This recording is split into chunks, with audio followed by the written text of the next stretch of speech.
Vamos a abordar ahora la que es sin duda una de las noticias del día, y es que el Consejo de Ministros ha dado luz verde a la reforma de la ley del aborto que ha propuesto el Ministerio de Igualdad. El texto todavía tiene que pasar por el Congreso de los Diputados. Lucía Abajo, vamos a recordar los cambios que ha introducido Irene Montero.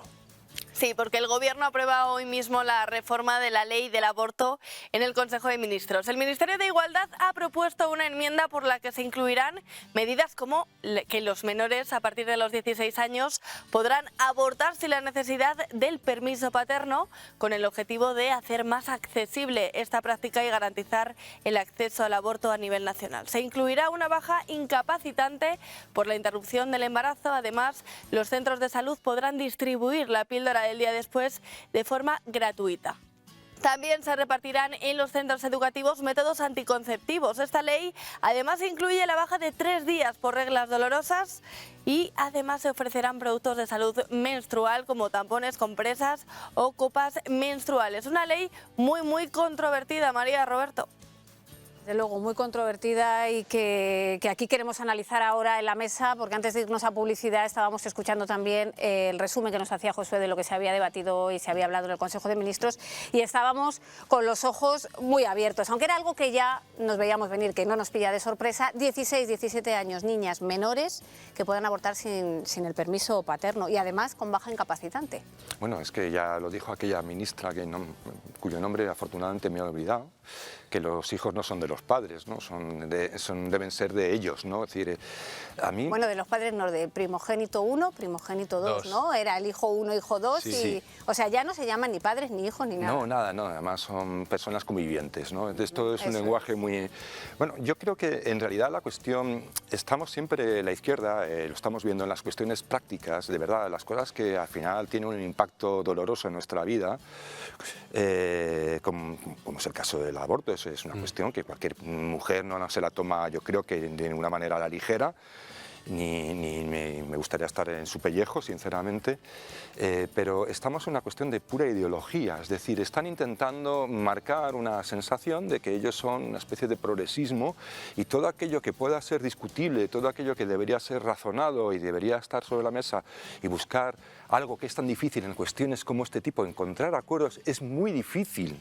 Ellos siempre saben que la forma que incidir en este tipo de políticas y de leyes fragmenta y divide la sociedad y en lugar de dejar estas cosas tranquilas, no meter el dedo en el ojo y dedicarse a otras cuestiones, las saca constantemente. Existe una mala fe para provocar eso que decía Zapatero de que nos conviene la crispación, ¿no? Y cuando hablamos de polarización no hay nada más polarizante que las cuestiones que afectan, digamos, a la cultura en el sentido más profundo del término, ¿no? Entonces, porque en cuestiones como impuestos, en cuestiones como cosas así, las personas pueden llegar a acuerdos, pero en estas cuestiones es prácticamente imposible.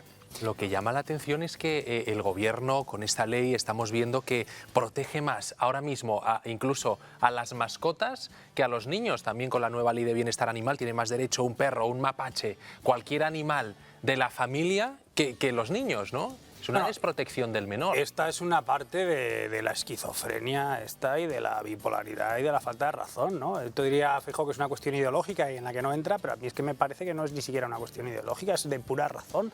O sea, mi cuerpo, mi decisión, pero para lo que al Estado le dé la gana, por mucho que diga Irene Montero que se retira al Estado. No, oiga, si tienen ustedes prohibida la gestación subrogada, pues a cada uno le podrá gustar más o menos la gestación subrogada, pero pónganse ustedes de acuerdo consigo mismas. O sea, si van a decir porque el aborto libre, porque tu proyecto de vida y demás, porque la gestación subrogada en cualquiera de las circunstancias no es una posibilidad. O porque te tienes que poner X pócimas, inyecciones o lo que sea, como tanto se ha promovido durante 2 años. O porque... Entonces, mi cuerpo, mi decisión, pero solo para lo que les apetece a determinadas señoras. Entonces, yo no lo puedo entender, es que es una cuestión de razón y de que efectivamente... Cuando se salga a la gente y le preguntas en la calle y le pones en su propia contradicción de que una vida animal, sacrificio cero y tal, que yo puedo estar de acuerdo incluso, pero que luego en cuanto le metes el tema del aborto te dicen que, o sea, es que hay gente, o sea, esto hay que rascar y hay que dar la batalla, porque en cuanto rascas un poquito hay gente a la que todavía lo tiene y le explota el cerebro, claro, porque o sea, en cuanto das 2 o 3 argumentos de razón frente a toda esta retórica vacía, pues claro, hay gente que sí que reacciona y es lo que hay que explicar. Sí, lo que pasa que a base de lanzar el mensaje Y de ideología y repetir, está calando demasiado en la sociedad, y al final esto no estamos hablando de una campaña de que si, como la anterior, de gorditas en la playa o delgaditas, es que esto tiene que ver con vidas humanas. Pero si me permites, había una demanda social, como se suele utilizar realmente, para profundizar más todavía en la ley del aborto. Había realmente era una de las prioridades de la sociedad. Esto me recuerda a mí aquella encuesta que hicieron en la ONU hace unos años, ¿no? Sobre las 16 cosas que más preocupaban a las personas, por ejemplo, a las personas, y pusieron el cambio climático, no sé. Bueno, pues todas esas cuestiones que parecen ser que son tan vitales para todo el mundo, no figuraban en esas 16 preocupaciones. Es que ni aparecían aquí. ¿Realmente hacía falta meterse ahora con el aborto? Es decir, no había un derecho suficientemente legal y decir, unos supuestos que evitarían, por ejemplo, esas cosas que más o menos se dicen que son inaceptables, ¿no? Da la sensación de que quieren hacer muchas cosas antes de marcharse, lo quieren dejar todo cambiado. Pero sobre todo cosas que no nos sirven realmente. ¿No? Bueno, vamos con más cosas, seguimos avanzando. Y atención a esta iniciativa que está salvando vidas en Estados Unidos. Buzones para bebés. Están junto a las estaciones de bomberos. Las madres depositan ahí a sus hijos no deseados cuando no se pueden encargar de ellos. Una práctica que ya existió en España hace décadas cuando las religiosas acogían a los niños abandonados. Estados Unidos promueve los llamados buzones para bebés. ¿Qué significa esto? Se preguntarán. Please hurry. Es una medida puesta en marcha en algunos estados norteamericanos o en países europeos como Bélgica para evitar el aborto o que los bebés sean abandonados en las calles al nacer. La idea surgió en África cuando Mónica Kelsey, que se encontraba allí de visita, vio en una iglesia una caja donde los padres que no podían hacerse cargo de sus hijos los dejaban allí de forma segura para darlos en adopción. Kelsey, quien estuvo a punto de ser abortada por su madre, tenía claro que ningún bebé debía ser abandonado de forma insegura. Esta idea la llevó hasta Estados Unidos en forma de organización. Una alternativa al aborto localizada en hospitales y parques de bomberos, con un sistema que avisa directamente a los servicios de emergencia y donde el bebé pasa un tiempo medio de 2 minutos antes de que alguien le acoja en la que será su nueva vida. Esta iniciativa ya es conocida por muchos españoles. En nuestro país, a comienzos del siglo XIX, las madres que no podían criar a sus hijos las dejaban en las inclusas, una institución religiosa donde se aseguraba la supervivencia de los pequeños. Las religiosas son los verdaderos ángeles protectores de la infancia desvalida y abandonada. De momento, más de 12 estados han aprobado leyes que permiten su uso y gracias a la medida se han conseguido salvar la vida de miles de bebés. Qué bien, una iniciativa que está salvando vidas allí en Estados Unidos. Mientras en España el gobierno da luz verde a una ley que permitirá abortar a menores de 16 y 17 años. Se lo estamos contando sin permiso de los padres. Queremos analizar todo esto con la portavoz de Derecho a Vivir, María Sánchez. Buenas tardes. Hola, buenas tardes. En primer lugar, ¿qué le parecen los cambios que quiere introducir el Ministerio de Igualdad en esta ley del aborto, que tiene que pasar todavía por el Congreso de los Diputados, recordemos? Pues desde Derecho a Vivir ya le hemos hecho saber a la ministra Irene Montero que tanto nosotros como plataforma como 92.000 ciudadanos rechazamos esta ley. Ella no nos quiso recibir, pero sí recibió a muchísimas asociaciones abortistas. Esta ley representa únicamente a un lobby, a la industria del aborto, que genera muchísimo dinero y que en ningún momento se puede considerar un progreso. Es un retroceso, ya la tuvimos en un momento determinado y la sociedad dijo no a esta ley. No sé por qué volvemos a un aborto para menores, que lo que realmente es dejar totalmente sin tutela a la familia y a las jóvenes. Muy buenas tardes. ¿Tienen pensado emprender alguna acción legal desde la plataforma en contra de esta ley?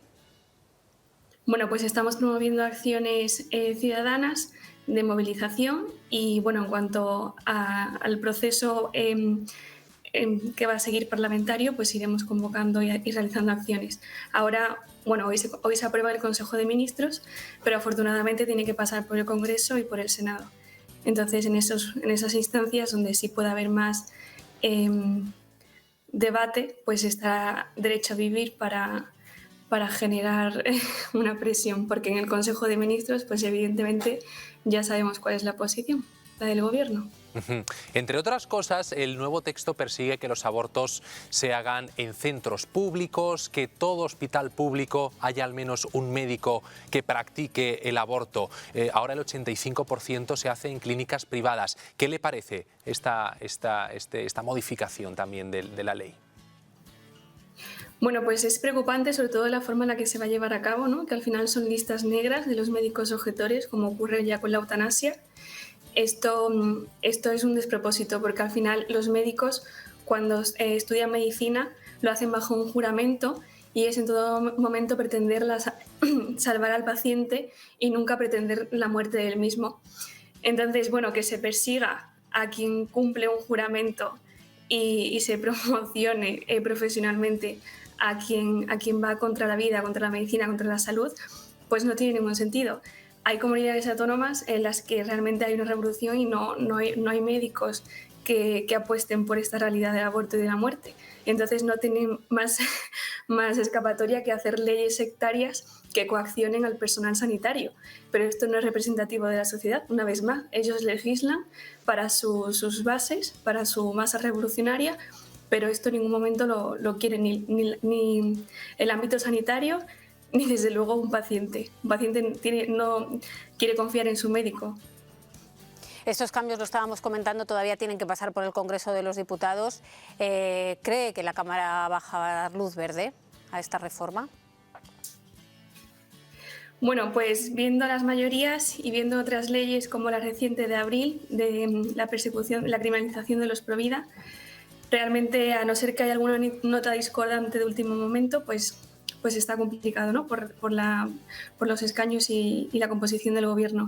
Pero eso no nos va a impedir que hagamos ruido.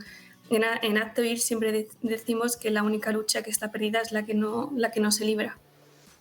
Por último, yo te quería preguntar, vosotros que estáis en contacto prácticamente todos los días con jóvenes que están embarazadas, que tienen estas edades, ¿no? 16 años, 17, que son menores de edad.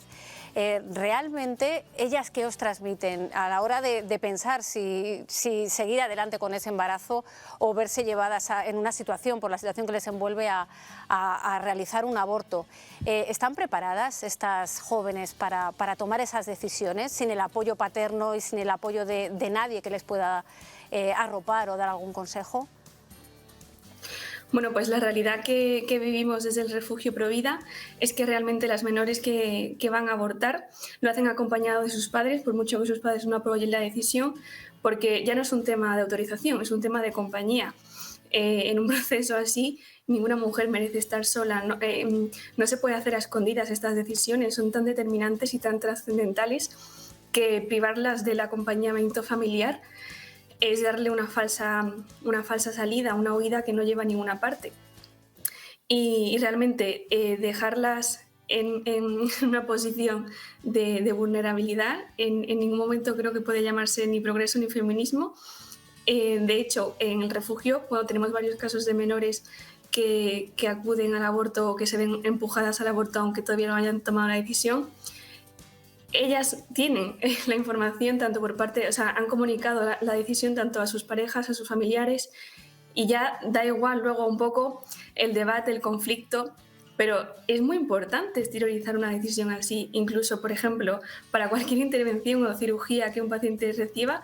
¿Por qué una niña de 16 años necesita un consentimiento paterno para una intervención, por ejemplo, odontológica y no para abortar?